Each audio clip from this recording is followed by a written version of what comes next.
Assalamualaikum warahmatullahi wabarakatuh. Berjumpa kembali di channel Jimmy ID. Teman-teman semuanya, setelah kita banyak berkenalan dengan apa itu kimia, ini saatnya kita mengenal ada apa saja di laboratorium, khususnya di laboratorium kimia. Pada kesempatan kali ini saya akan mengajak teman-teman dan adik-adik semuanya untuk mengenal alat-alat laboratorium. Marilah bersama-sama kita simak apa saja alat-alat yang ada di laboratorium. Jangan lupa like, subscribe, dan tekan tombol lonceng tidak tertinggal video terbaru dari channel Jimmy ID.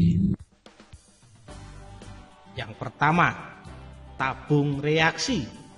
Terbuat dari gelas, dapat dipanaskan, dipakai sebagai tempat untuk mereaksikan zat-zat kimia dalam jumlah sedikit. Oke, bentuknya semacam ini. Ini adalah tabung reaksi. Nah, cara penggunaannya, tabung reaksi dipegang pada lehernya, dimiringkan kurang lebih 60 derajat Celcius, lalu diisi dengan larutan yang akan diperiksa. Bila tabung beserta isinya akan dipanaskan, tabung dipegang dengan penjepit tabung dan pemanasan dilakukan pada daerah sepertiga bagian cairan di bawah. Mulut tabung harus diarahkan ke tempat yang aman, jangan ke arah muka sendiri atau muka orang lain. Tabung yang panas tidak boleh didinginkan secara mendadak. Oke, semacam ini.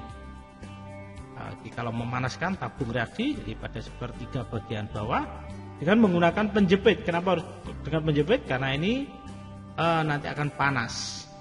Nah, perlu diketahui bahwasanya ada beberapa jenis tabung reaksi dan hanya tabung reaksi yang ada tandanya atau bertipe pirek.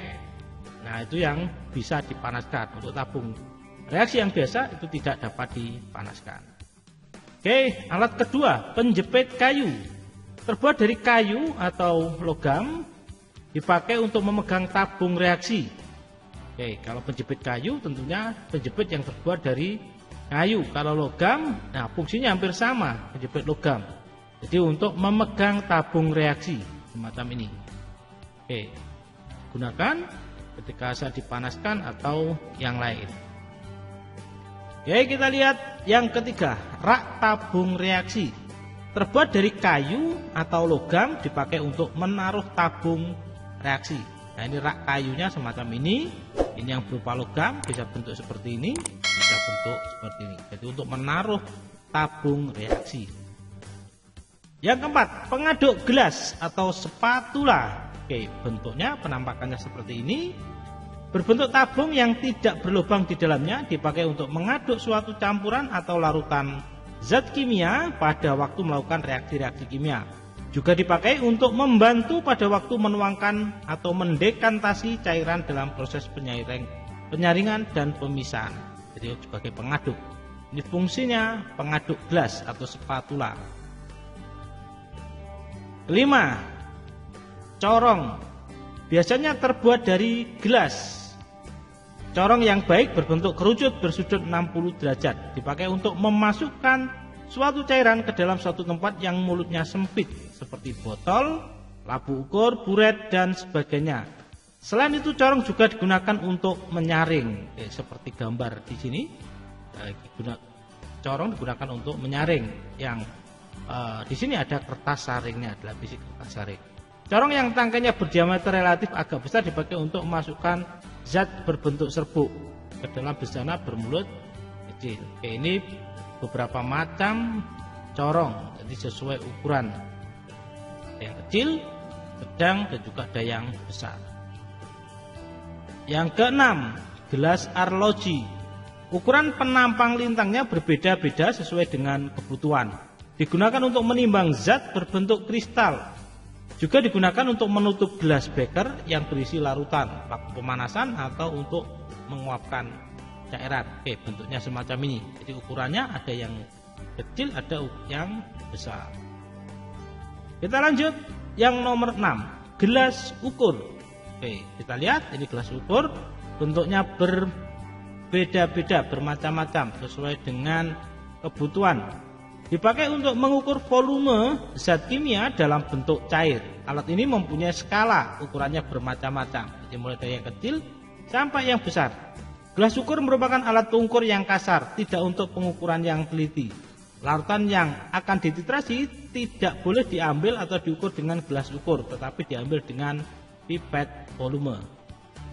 Pipet volume seperti apa? Nanti di berikutnya nanti akan saya tunjukkan. Oke, 8. Gelas beker atau gelas kimia atau disebut juga beker gelas. Alat ini bukan sebagai alat pengukur. Tanda volume yang ada merupakan taksiran kasar. Terdapat dalam berbagai ukuran. Digunakan untuk wadah sementara larutan atau regen, memanaskan larutan, menguapkan pelarut, atau memekatkan. Oke, perhatikan tadi saya sempat menunjukkan istilah pirek. Jadi untuk perlengkapan alat laboratorium yang ada tulisan pirek berarti ini bisa dipanaskan. Tetapi untuk yang tidak ada label pireknya berarti alat tersebut tidak bisa dipanaskan atau tidak tahan panas. Oke, ini ukuran gelas kimia atau beer glass mulai dari ukuran kecil sampai ukuran besar 2 liter. Erlenmeyer. Alat ini juga bukan alat pengukur. Digunakan dalam analisis volumetri untuk wadah suatu volume tertentu dari suatu larutan. Kadang-kadang dipakai untuk memanaskan larutan. Ada 2 jenis Erlenmeyer, yaitu Erlenmeyer tanpa tutup gelas, dipakai untuk titrasi larutan yang tidak mudah menguap. Oke, semacam ini. Yang kedua adalah Erlenmeyer dengan tutup gelas, dipakai titrasi larutan yang mudah menguap. Oke, semacam ini. Jadi ada tutup gelasnya. Yang ke-10, labu ukur atau labu takar. Atau kalau di film-film itu disebut labu jin, jadi alat untuk menangkap jin. Oke, kita lihat apa itu labu ukur. Suatu bejana dengan leher panjang, sempit dan dasar yang datar, dilengkapi dengan tanda batas volume, mempunyai kapasitas tampung sesuai dengan ukuran yang tercantum. Bila pada alat tertulis 20 derajat 100 dan 100 ml, maka alat tersebut dapat menampung cairan pada 20 derajat Celcius, tepatnya sebanyak 100 ml, sampai garis tanda yang terdapat pada leher alat. Oke, posisinya biasanya ada di sini. Oke, ini lihat. Biasanya ada di leher sini. Digunakan untuk membuat larutan standar atau baku pada analisis volumetri. Sering juga digunakan untuk pengenceran sampai volume tertentu. Jangan digunakan untuk mengukur larutan atau pelarut yang panas. Oke, kita lihat nomor 11. Oke, ini yang dinamakan pipet volume yang tadi di awal sempat saya sebutkan, atau pipet gondok. Di bagian tengah dari pipet ini ada bagian yang membesar, gondok. Makanya disebut pipet gondok. Ujungnya runcing dan pada bagian atas ada tanda goresan melingkar. Tepat sampai tanda tersebut, volume larutan di dalam pipet sama dengan angka yang tertera pada pipet tersebut. Alat ini dipakai untuk mengambil dan memindahkan larutan secara tepat suatu volume tertentu sesuai kapasitas alat. Pipet volume merupakan alat pengukur yang lebih tepat dari gelas ukur. Jadi akurasi ukurannya ini lebih akurat. Oke, di sini ada tandanya yang menunjukkan batas volume dari alat ini. Jadi kalau di sini tuliskan 25 mili, jadi batas di sini ini menunjukkan berarti 25 mili. Kalau 10 mili, berarti itu banyaknya 10 mili. Oke, nomor 12, pipet ukur. Nah, seperti ini bentuknya pipet ukur. Berupa tabung gelas yang agak panjang dengan ujung runcing dan mempunyai skala. Teknik penggunaannya sama dengan pipet volume. Hanya isi pipet dapat dipindahkan sebagian disesuaikan dengan keperluan. Jumlah cairan yang dituangkan dapat disesuaikan dengan skala yang ada. Oke, selanjutnya nomor 13 adalah pipet tetes atau pasteul. Pipet ini tidak mempunyai ukuran volume atau skala lainnya. Digunakan untuk memindahkan sedikit zat cair atau larutan yang tidak mempunyai ketelitian tinggi. Oke, namanya pipet tetes.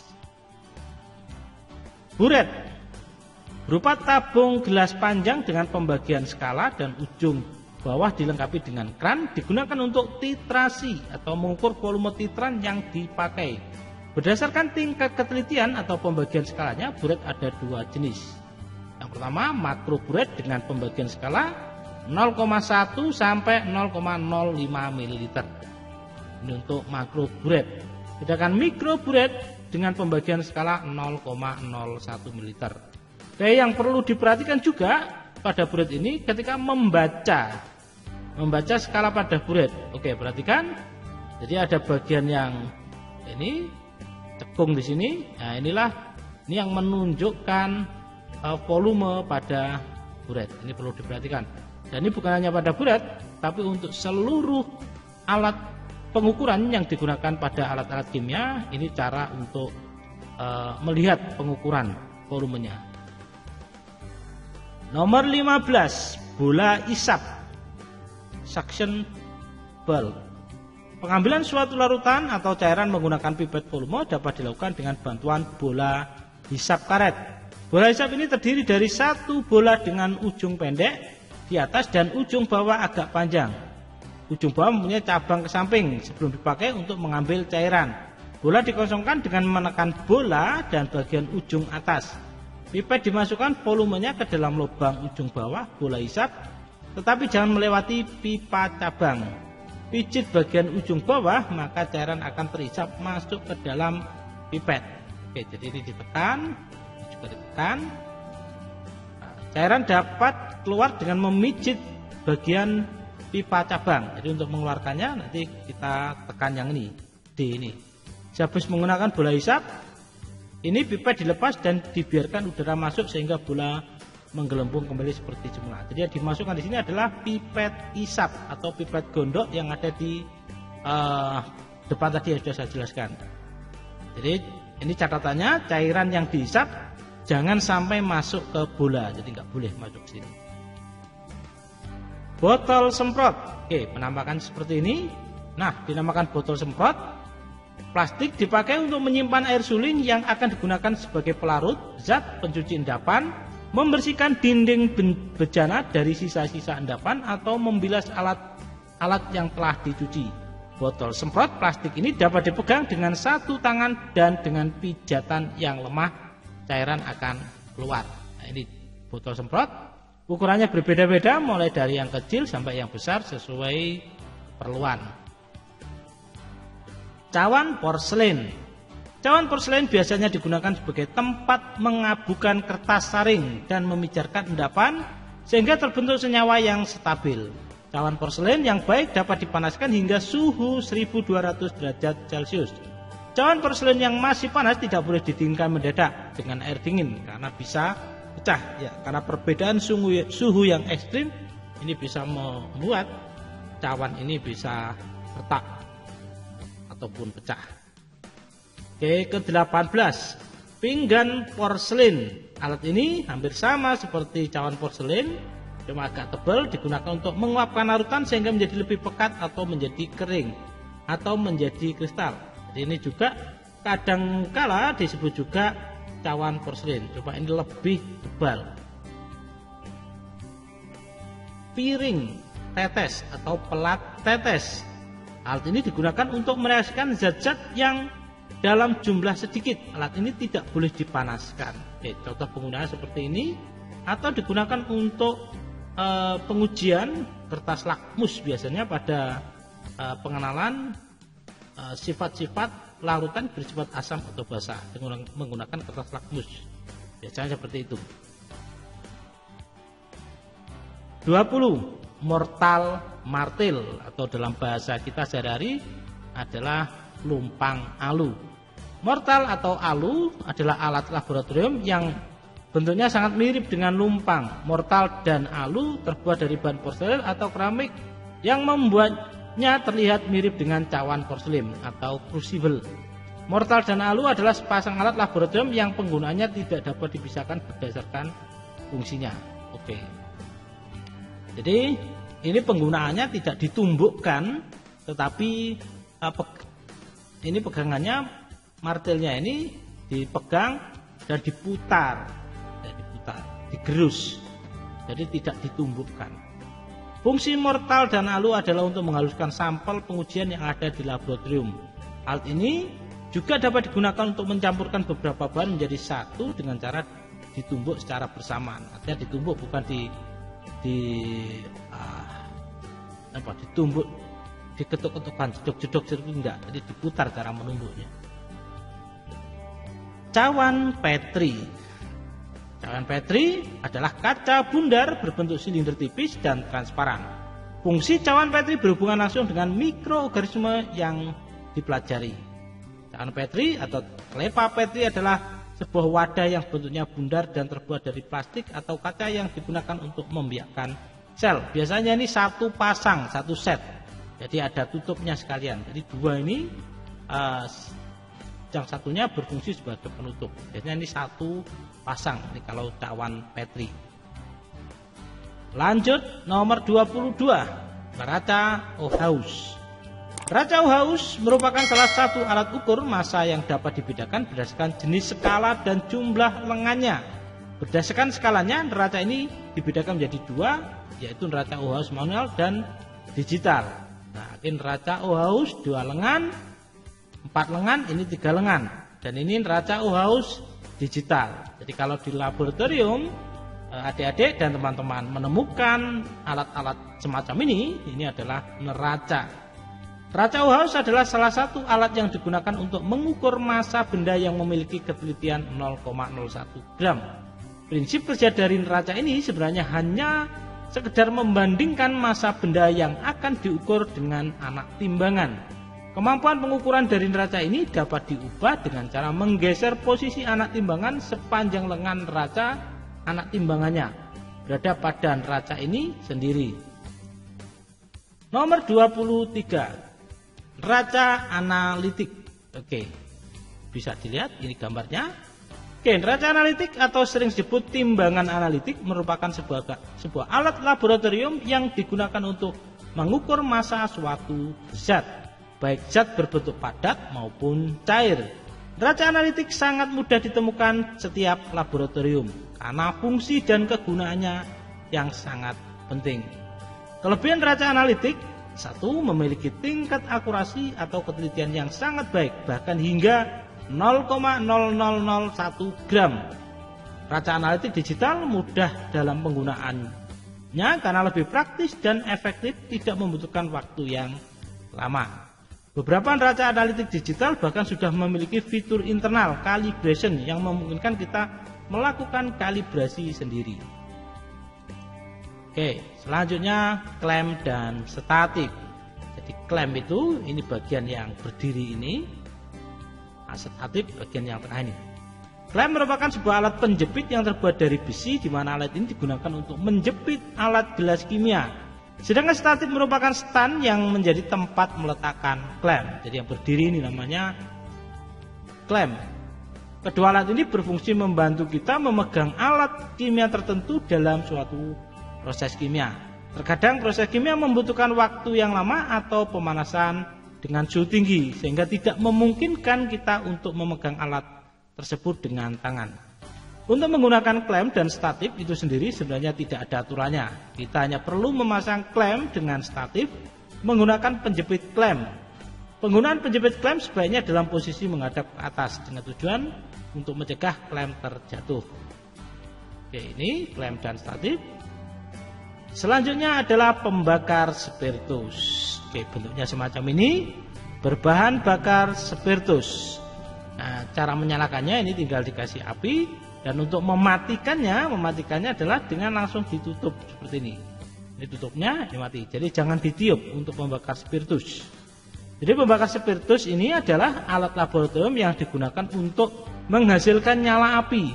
Sesuai namanya, bahan bakar dari alat ini menggunakan spiritus yang disalurkan menggunakan sumbu. Sumbu ini akan menyerap spiritus dan dikeluarkan di bagian atas dari alat ini. Oke, saya ulangi lagi. Saya ingatkan, jadi untuk mematikan api pada pembakar spiritus ini jangan ditiup, tapi langsung ambil tutupnya, langsung ditutupkan di sini. Pembakar spiritus. Berikutnya adalah pembakar Bunsen yang ke-26. Pembakar Bunsen terdiri dari tabung logam vertikal yang terhubung ke dalam sumber bahan bakar. burner tube dengan lubang pemasukan udara.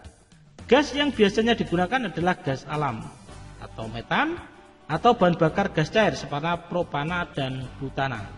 Atau kalau di sekitar kita, di laboratorium kita biasanya menggunakan gas LPG.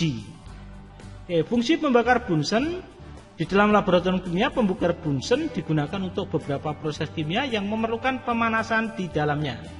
Khusus pada kimia analitik, pembakar Bunsen digunakan dalam uji kualitatif untuk memanaskan tabung reaksi. Oke, ke-27. Ini ada dua alat, ada kaki 3 dan ada kasa. Kasa ini yang di atas, kaki 3 yang di bawah ini. Ada logam, besi bundar, ada kakinya 3. Jadi kaki 3 merupakan alat penunjang di laboratorium yang digunakan untuk menopang atau menahan alat gelas kimia seperti beker gelas, Erlenmeyer atau labu selama pemanasan. Semacam ini untuk menopang. Umumnya kaki 3 terbuat dari logam ringan seperti baja yang tahan karat atau besi sehingga mudah dipindahkan kapan saja. Nama kaki 3 diambil dari jumlah 3 batang yang dapat berdiri tegak dan kuat dalam menahan bahan di atasnya. Kaki 3 ini memiliki bentuk yang bervariasi seperti segitiga atau lingkaran. Terkadang ada juga yang ketiga kakinya dapat dilepas dan disesuaikan tergantung pada kebutuhan penggunaannya. Oke, ini penggunaan kalau menggunakan pembakar spiritus, kalau ini menggunakan pembakar Bunsen. Fungsi utama kaki 3 adalah untuk menopang menahan labu dan gelas kimia selama pemanasan. Biasanya kasa kawat dengan bagian tengah keramik harus diletakkan di atas kaki 3 agar gelas seperti beker gas bisa diletakkan di atasnya. Karena kaki 3 ini tinggi, maka pembakar Bunsen dapat diletakkan di bawah untuk memanaskannya.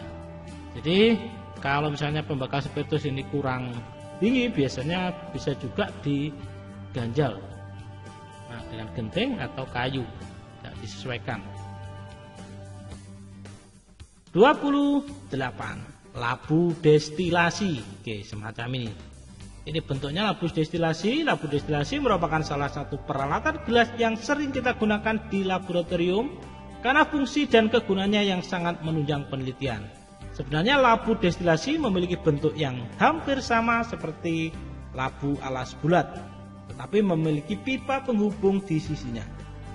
Labu destilasi sering digunakan untuk alat penyulingan di laboratorium. Prinsip kerja labu destilasi ini didasarkan pada perbedaan titik didih atau volatilitas sampel larutan, sehingga larutan yang tercampur akan terpisah berdasarkan titik didihnya. Jadi destilasi itu semacam ini adalah penyulingan atau pemurnian zat. Jadi labunya posisinya di sini. Nanti akan ada satu set yang akan saya jelaskan satu persatu. Pendingin atau kondensor. Nah, kondensor adalah alat yang digunakan untuk mendinginkan uap panas dalam beberapa metode kimia. Kondensor berasal dari kata kondensasi yang berarti bahwa alat tersebut akan mendinginkan uap yang melewatinya dan mengubahnya menjadi fase cair. Oke, kita kembali ke gambar sebelumnya. Oke, ini adalah kondensor. Jadi ada air masuk yang ada di bawah, jadi ada keluar. Jadi di sini ketika dipanaskan, ini akan muncul gas melewati ini. Nah, karena di sini ada air, jadi yang berfase gas akan mengalami kondensasi berubah menjadi cair sehingga akan turun di sini pada Erlenmeyer. Oke, kita kembali. Prinsip kerja dari kondensor ialah dengan menurunkan suhu uap secara drastis. Setiap kondensor akan memiliki sistem pendingin menggunakan aliran air. Oleh karena itu, dalam menggunakan kondensor kita membutuhkan pompa air untuk membuat aliran air dalam kondensor terus berjalan. Oke, ada beberapa kondensor yang ada di laboratorium.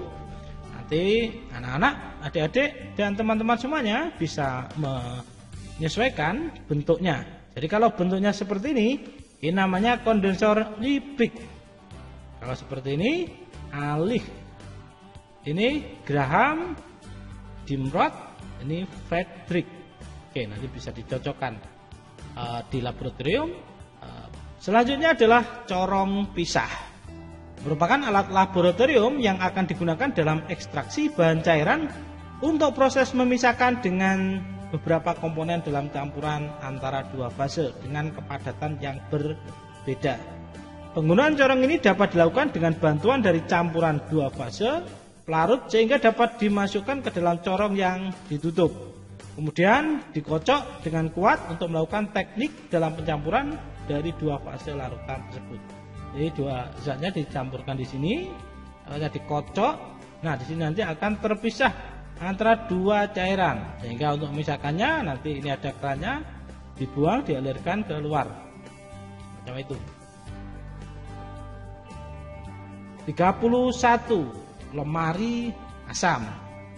Lemari asam merupakan sebuah furniture laboratorium berukuran besar yang memiliki bentuk seperti meja terisolasi untuk mengurangi efek atau paparan material berbahaya, dalam hal ini asam. Lemari asam juga memiliki nama lain foam hood. Fungsi lemari asam ialah untuk menghindarkan atau menjauhkan atau membuang segala jenis uap berbahaya baik dalam bentuk cairan seperti asam sulfat maupun padatan NaOH. Bentuknya semacam ini. Atau di laboratorium bentuknya beda-beda. Cuma yang paling umum lemari asam bentuknya semacam ini. Oke, ini tadi pengenalan alat-alat laboratorium. Dan bila ada alat-alat yang belum saya sebutkan, kalau teman-teman pengen dibahas bisa dituliskan di kolom komentar alat apa saja yang belum masuk dalam pengenalan alat-alat laboratorium ini. Dan nanti akan kita uraikan, kita jelaskan pada video berikutnya. Bila ada pertanyaan dan saran, jangan lupa dituliskan di kolom komentar. Jangan lupa like, subscribe, dan tekan tombol lonceng agar tidak tertinggal video terbaru dari channel Jimmy ID. Terima kasih. Assalamualaikum warahmatullahi wabarakatuh. Jangan lupa like, subscribe, dan tekan tombol lonceng untuk tertinggal video terbaru dari channel Jimmy ID.